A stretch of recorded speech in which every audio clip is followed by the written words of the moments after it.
Hello friends, welcome to Get On. तो आज हम जानने वाले हैं कि दुबई कैसे इतना अमीर देश बना और कैसे दुबई 20 सालों में इतना बदल गया। 20 साल पहले तक दुबई सिर्फ एक रेगिस्तान था, लेकिन आज Dubai third most travel city बन चुका है। लेकिन दुबई ने 20 सालों में इतना सब कुछ कैसे किया? अब आप में से कुछ लोग ये कहेंगे कि ये सब क्रूड ऑयल का कमाल है, लेकिन आपको ये जानकर बहुत हैरानी होगी कि क्रूड ऑयल का रेवेन्यू दुबई की टोटल जीडीपी का सिर्फ 1% ही है। तो दुबई के पास पैसा आया कहां से? चलिए इसको स्टेप बाय स्टेप समझते हैं। दुबई के पास इतना पैसा 3 चीजों की वजह से आता है। पहला, टूरिज्म।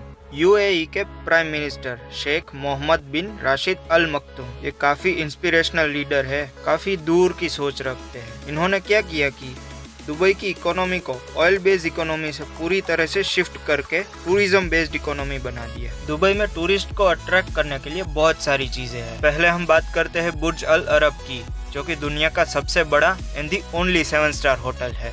दूसरा, यहाँ पे दुनिया का सबसे बड़ा टावर बुर्ज खलीफा है, जिसके नाम पर आज 14 वर्ल्ड रिकॉर्ड दर्ज है। यहाँ दुनिया का सबसे बड़ा मॉल दुबई मॉल है। Under water bridge, under water tennis court, under water restaurant और क्या कुछ नहीं। और आपने डिज्नीलैंड के बारे में तो सुना ही होगा, पूरी दुनिया में फेमस है। तो अमेरिका का डिज्नीलैंड, जो कि सबसे बड़ा डिज्नीलैंड है, उससे भी 2.5 गुना ज्यादा बड़ा इन्होंने दुबई लैंड बना दिया, जहाँ पे रोजाना 2 लाख से भी ज्यादा लोग आते हैं। और आजकल ये टेम्परेचर कंट्रोल सिटी भी बना रहे हैं, पूरी तरह से एयर कंडीशन सिटी, जहाँ पे सड़कें, ट्रैफिक लाइट, रेस्टोरेंट्स, मॉल्स और ये सब चीजें होंगी और पूरी तरह से एयर कंडीशन होगा ये सब।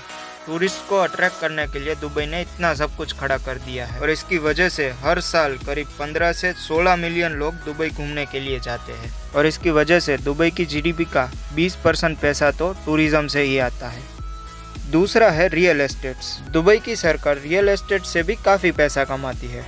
यहाँ पे कंस्ट्रक्शन तो इतनी तेज़ी से हो रहा है कि पूरी दुनिया के 1/4 जेसीबी और क्रेन्स आज दुबई में ही काम कर रहे हैं। और मैंने कहा ना कि ये लोग काफ़ी दूर की सोच रखते हैं। इनका टारगेट है कि दुबई में 2030 में 25% से भी ज़्यादा बिल्डिंग 3D प्रिंटिंग से बनाई जाएगी। और आज ऑलरेडी यहाँ पे 40 माले की एक बिल्डिंग है जो कि 3D प्रिंटिंग से बनाई गई है। 3D प्रिंटिंग मतलब आप कोई भी बिल्डिंग का प्लान बनाओ और 3D प्रिंटर उस बिल्डिंग का 3D प्रिंट निकाल के दे देगा।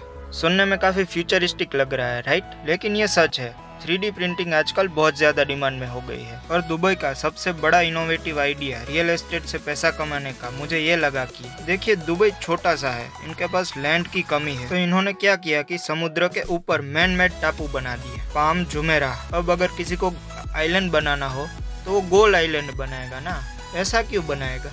असल में इनका मोटिव कुछ और था। इनको क्या करना था कि उनको लग्जरी विलास बनाने थे बीच फेसिंग उस आइलैंड पर, और उनको बेचकर पैसा कमाने का इरादा था। तो अगर कोई गोल आइलैंड बनाएंगे तो बीच फ्रंट मकान काफी कम बनेंगे। तो इन्होंने क्या किया कि इन्होंने पाम जुमेरा बना दिया, जिसकी पूरी बॉर्डर पर इन्होंने लग्जरी विलास कंस्ट्रक्ट कर दिए, और जो कि अब वो 350 से 400 करोड़ रुपए में बेचते हैं। देखा कैसे रेवेन्यू निकालते हैं ये। गोल आइलैंड ना बनाकर पाम जुमेरा बना दिया, जिसकी वजह से 5 गुना ज्यादा विलास कंस्ट्रक्ट करना पॉसिबल हो पाया। दुबई ऐसे ही एक्सपांड नहीं हुआ है, इसकी सरकार की सोच इतनी दूर की है कि क्या बताऊँ आपको। आज जो भी नंबर 1 चीज दुनिया में है, या तो वो दुबई के पास है और या तो वो दुबई बना रहा है।